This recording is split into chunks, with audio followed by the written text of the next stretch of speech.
Hello, everybody. This is the Manage Mold podcast. And today I have got a colleague on with me from Southern California, from the Lake Arrowhead area.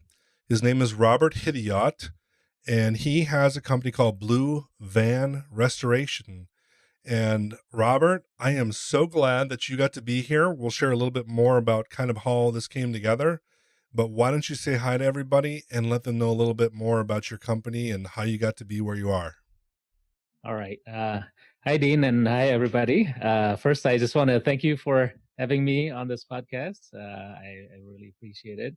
And I've been listening to the first few episodes, and I want to tell you that I love the music that you have for the intro and outro of the episode. Always like so majestic, makes you That's get good. ready to learn. Good. Yeah. And I've been learning a lot. I've listened to each episode a couple times at least. Yeah. So my name is Robert Hidajat. I live in Lake Arrowhead, California, and I started my company, Blue Van Restoration, a couple of years ago. So we started January 1st, 2018. That's when we started our business. And then, so this is our second year in business so far.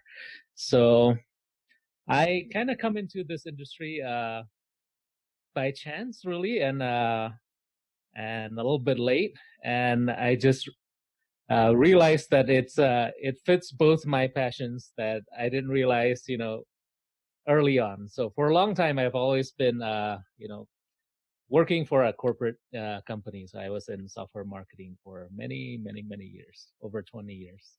And we live in Iowa back then, in central Iowa. So, and we were pretty comfortable. I have a 9 to 5 jobs. We have 3 kids, and even though I always have passions for two things. One is entrepreneurship, and two is helping others. But it's always tough to kind of break that, I'm having a steady job and being able to pay the bills to start something new. So Absolutely. Yeah. So I've always been a technology nerd, so that kind of come into place here later on. But basically, for a long time, I always liked the entrepreneurship side and always like helping people. So I've tinkered with, I created a small app, a phone app that basically can detect if you call 911 and it automatically alerts your neighbors that you just called 911. So just Wow, stuff I like didn't that. I didn't even know you did that. Oh, yeah. Actually, I have a patent for that. But yeah, so that was something interesting that I like to do. And then just tinker with just little things that can help others. And then at one point I joined the startup weekend competition. I don't know if you've heard of that, but basically you get together with a lot of people for a weekend, and in there you pitch your ideas, and then you form a group and you come up with a company or business in one weekend, basically. That's good. So That's good yeah, practice. at the time I pitched an idea is another, related to helping others, is called Unleash Heroes at the time. But basically the idea is an app that keeps track of when you do good things in the community and allowing Absolutely. other people in the community to rewards you for that, The thing I love about that is for the last 2 months, I think I've been on a news boycott, Okay. and I wake up so much happier. I go to bed so much happier because they continually don't include anything positive. Uh, So yep. I love that idea. Yeah. Yeah, so I did a lot of little things like that, and actually I love helping people so much that even in my job, I sometimes end up spending more of my time helping my team members, other people in my team, versus doing my own jobs. Yeah. So that's why I kind of get in trouble. And then towards the last couple of years, when I lost my corporate job, I was looking for something that I can do. I really don't want to just go back into another work for another company. And we were looking at different things that we can do. We got connected with a franchise broker. We looked at 7-Eleven or pizza place or anything. And then one of the companies that the broker introduced to me is a restoration company. And I kind of fell in love with it because, I didn't realize that it existed, and I didn't realize that you can make money and take care of your family by helping others. So to me, it's like, oh, this is a perfect fit. So, and then, we decided to kind of bid the bullet, use all my severance money for all kinds of training and certifications, make sure we get that all taken care of before we open our business. And then when we started to open our business, the first month or so, we really didn't get any calls. So we're doing a lot of marketing. We're going to all the plumbers and all the, just introducing ourselves, all the local businesses, but zero calls. And then my wife said, you sure you don't want to go back, look for another job? But then, after that first month, we got our first call. We actually got started before I get any kind of remediation work or mitigation job. I actually got started by offering just inspection. At the time, I don't have a lot of equipment, so all I have is a particulate counter, moisture meter, and infrared camera, and I use that to help inspect houses for moisture intrusion, and also I use the particulate counter as a way to check the air quality. I know it doesn't give you all the information that is important, but at the time, that's the tool that we have, and that's with that I was able to help quite a few people, and I encounter a few people who are really they feel that there's something wrong in their house, but they just can't pinpoint what it is. Absolutely. And at the time, even with just the particulate counter and the infrared camera and the moisture meter, I was able to find some problem areas that's just not visible. But just from the particulate counter, I can tell if there's a lot more, a lot higher amount of particulates in a specific room in the house. And I do a little bit closer inspection. I was able to find some water leaks in some areas where they have problems. So here's the amazing thing, Robert, and it seems like you're speaking as if maybe you did things in the wrong order. But I'm going to tell you, from my 22 years being in the industry and watching how so many people do it, and watching how the certified industrial hygienists, the ones who go to college and this is their profession, do it, your approach was so simple, but it was so girded up in good training. You put your whole heart into going and learning as much as you could about what the issues might be, and you didn't do a haphazard approach to what you were doing. You used everything in your mind that you had gained.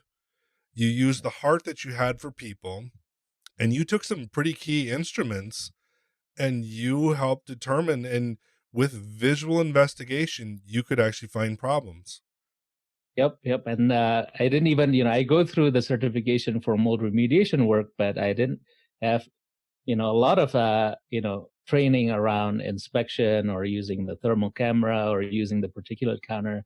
I just kind of look at what's out there, and I think those are the tools that can help me at the time. And I was not charging a lot for that inspection. It's just to get me started, to get me in the door. And I also found that it's just all these people are charging very high for inspection, and a lot of people who are having problems sometimes, just, I'm sure you've experienced, but sometimes their spouse don't take them seriously, and they're just looking to get somebody in for cheap that can just tell them, oh, everything's good, then they can move on, right? So from there, I'm just offering very low cost inspections, and I actually come across a lot of people who probably wouldn't have called anybody because they think they can't afford it, and I was able to help them that way. So that's a great start.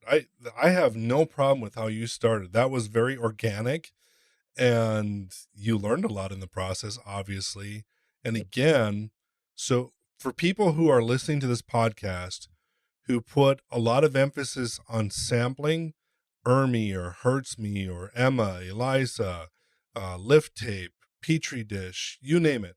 Whatever you've been told or whatever you've read about sampling methods, and you need to do this or that, understand what Robert just covered for all of us.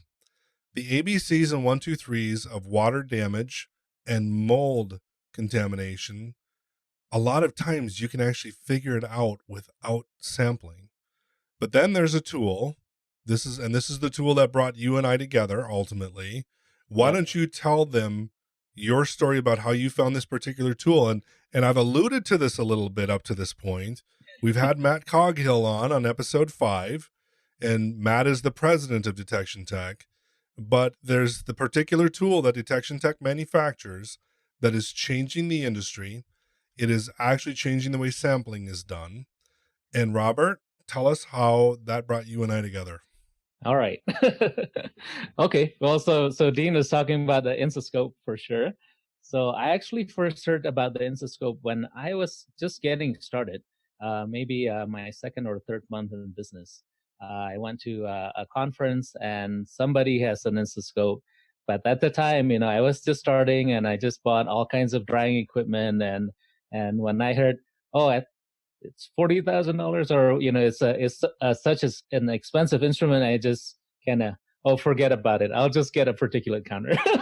Yep. That was kind of my initial reaction, and then I really forget all about it for a while until I joined the rebel group, really the Alliance of Independent Restorers group, and I saw a lot of posts around that instrument, and I read a lot of your comments around that instrument, and it really kind of brings me back, that if I want to have a business that can help others, I know I have to have the best equipment, and I know I have to be smarter than everybody else in this area so I can, point people in the right direction. So from listening and reading a lot of, the different posts online, I'm really intrigued. So then I saw, the news about the summit in Boulder, where we have, a big conference in Boulder. And when I saw that you're going to be there and Boulder is where Instascope is, I said, okay, even though it's not in my travel budget for this year, I'm going. Yep. So, and the main reason is, okay, one is the summit is kind of a side reason, but the main reason for me to go to the summit actually was, to meet you and also to meet Matt Cockhill and Dana and some of these guys at Instascope. So I can make my decision whether I want to proceed with it or not, and Absolutely. yeah. So everyone understands, this summit is this was a small gathering, and there was some bad weather, so there was about half of us that were missing. But it's a small gathering of cutting edge restorers, people who are thinking about how can we make our industry more professional, more efficient, have a better presentation, and do things better than ever before. These are the type of people who are gathering in Boulder. And this was in February, I believe, January or February, I think it was, of this year. Yep. So let me just catch all of you up with my side of the story. So I alluded to it a little bit earlier in our story, but in 2013, I asked Michael Pinto, who we've now heard from on this podcast, and we're going to hear a bunch more from. I met Michael Pinto and I asked him, I held up my phone in class one day and I asked him, I said, when do we get an instrument in our hand? And Robert actually is kind of onto it because he got into the particle counters, which are part of this answer. And I said, when do we get something in our hand that we can see the mold in the air? And it wasn't until 2 years later when I saw Michael at a hotel. We were at the RIA convention, Restoration Industry Association.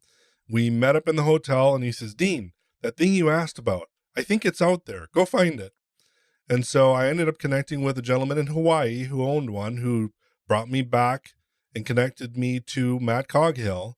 And it was 10 months of me being the skeptic and kind of harassing Matt about, is this stuff really real? Does this thing really work? And then March of 2018, we bought the Instascope.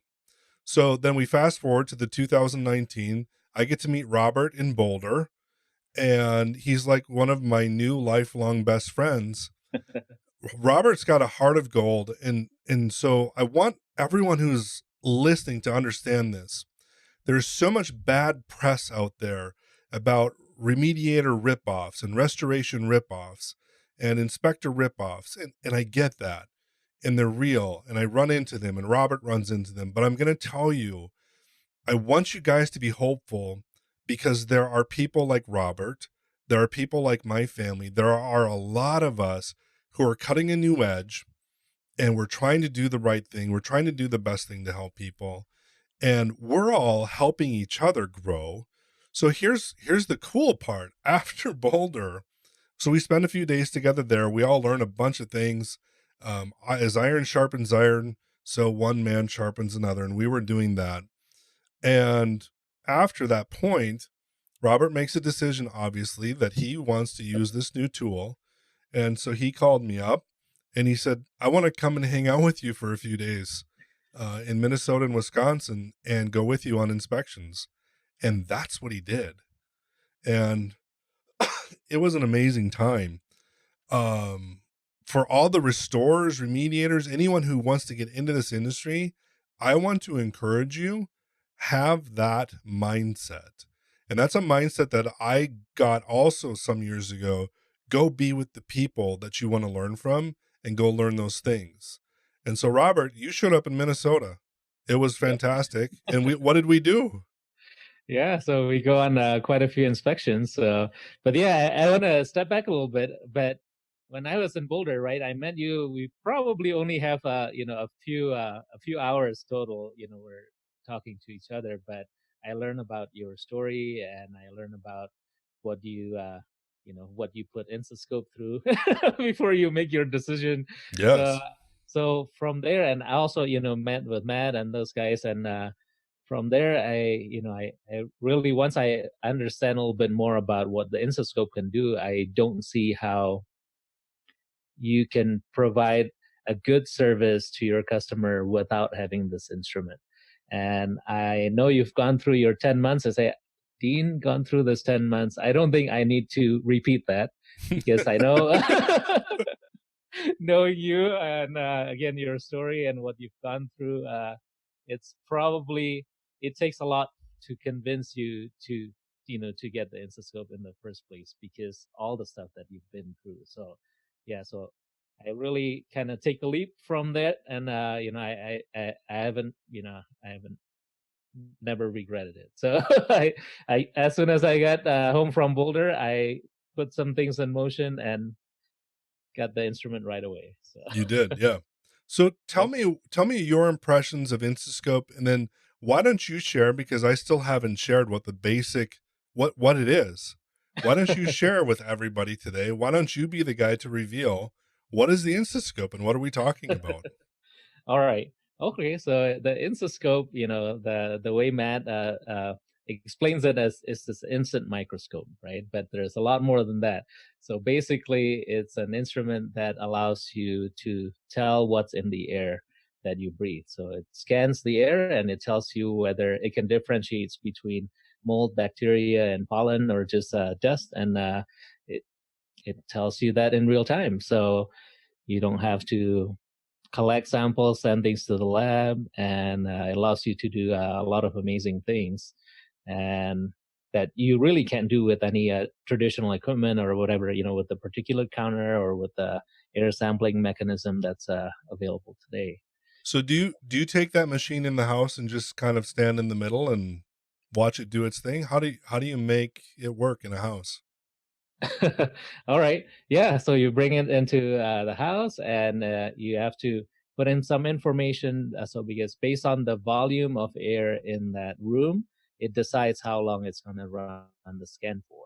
And what it does is it does dynamic sampling. So instead of putting a machine and put it in the middle of the room and then just run it, you actually kind of move around and go around the room with this wand, and you can sample different areas of the room. Especially, we focus on, of course, the breathing space, our breathing spaces, especially that allows us to catch, if they're, as Matt mentioned about air movement, right? So allows us to catch where mold is in the room instead of just picking a stationary spot. Absolutely. So I'm not intending this podcast to be a commercial to sell Instascope, and I don't actually work for Detection Tech anyway. I'm just passionate believer in the technology because of the information that it has afforded me in a much shorter amount of time in a much greater detail than I ever had before. And to give you an example of what Robert just talked about is in the average inspector report that we get to see, I would say the average inspector spends anywhere between an hour to maybe 2 hours in the average home.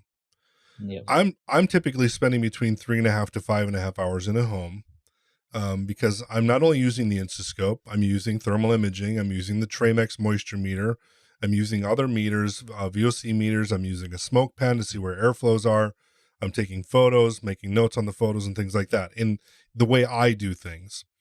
But the other part of this is the average inspector, whether they're a certified industrial hygienist or trained someplace else, they're going to come in, they're going to take an outdoor sample. They'll take maybe an indoor sample from each level of the home.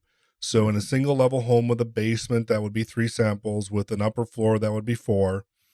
And that's what you get a report. And it's usually from the middle of an area where there's no building assemblies, there's no walls, there's very little possibility that there was water damage.